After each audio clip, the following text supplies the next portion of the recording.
A big thank you to SEO Press for sponsoring today's video. SEO Press is an exceptional WordPress SEO plugin that boosts your website visibility on search engines. If you want to upgrade your SEO game, visit seopress.org today. Today I'm going to show you the most beautiful CSS snippet I've ever seen, and in just a few minutes you're going to be able to create the most amazing layouts just like this.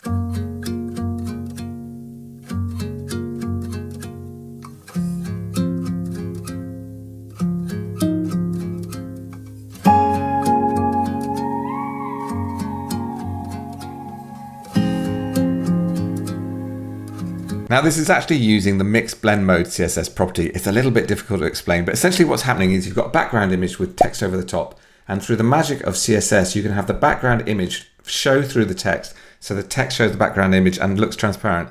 You sort of understand what I mean. Anyway, let's dive into it. You just need this one simple CSS snippet to get this to work, and I will link to it in the description below if you want to download it and use it exactly as I have. If you're using a block theme, just pop this into the site editor. If you're using a classic theme, then just pop it into the customizer. Right, let's dive into the block editor and I'll show you how to create some beautiful layouts. So step one, you just need to add the row block. I'm going to do this by the keyboard shortcut /row, and you can see what's going on over in the list view.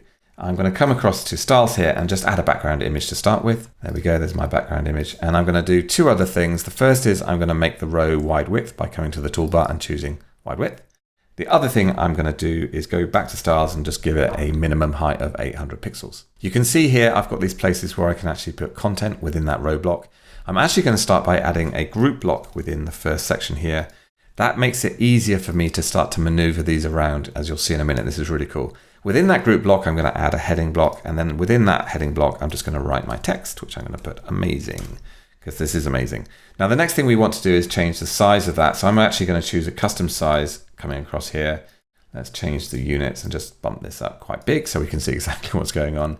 And the other thing I want to do here is just change the font, because ideally we want a font that's going to be pretty wide so we can show the background image behind it. So I've actually added some fonts here. So I'm just selecting fonts in the appearance here so I can actually choose one. There's the one I've added. And the other thing I'm actually going to do quickly is I'm going to change the appearance of it just to make it a bit wider. So I'm going to choose this black option here. So there's only two more steps. The next thing I need to do is come across to advanced, and I need to add that snippet of CSS.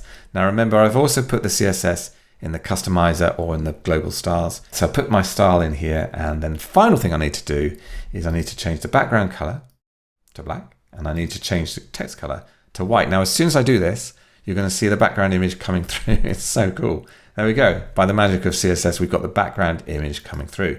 I think it's really cool. Now, because we've added this in a row block and we've got a group within it, we can easily position it just using the row style options up here. So let's say I want this to be at the top. There we go. I can have it at the top. If I want it in the middle again, I can do that. You can see I can just click around and change the position of it pretty much wherever I like. Of course, I could always jump in and change the margin and padding as well. You can also, of course, change the background color. Just bear in mind the way the multiply CSS property works is you're going to see effects like this. So sometimes just using black is better, but you can get these really, you can see these really subtle effects that work differently depending on what the background image is. Here's three other cool examples of how you can use the exact same effect. This one here, you can see over on the right, it's really beautiful.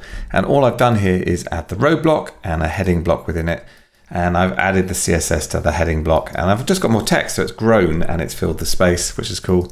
In the row block, all I've done is set the alignment to right. Here's another really nice layout of how I've used this. All I've done here is add the columns block with two columns, and in each column I've added the row block with a group block with the heading block within it, using exactly the same technique that I just showed you.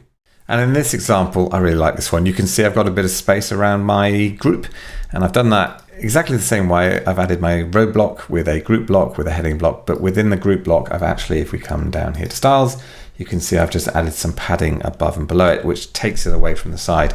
It's really clean and elegant, looks kind of magazine-y. And if you really want to flex your creative muscles, you can do something crazy like this. I like crazy, but this is brilliant, right? This is CSS, and all we've done is done exactly the same thing, but the background image is somebody's face.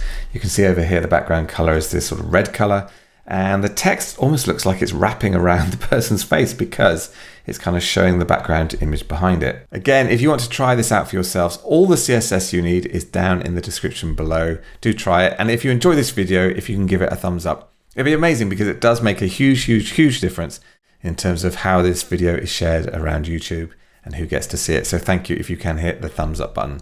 And also, every time you do hit that button, our cats get a little treat.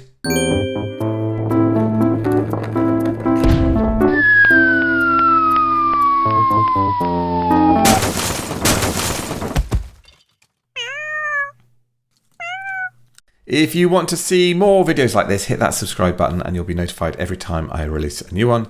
Keep well, thanks for watching, and I'll see you soon. Bye for now.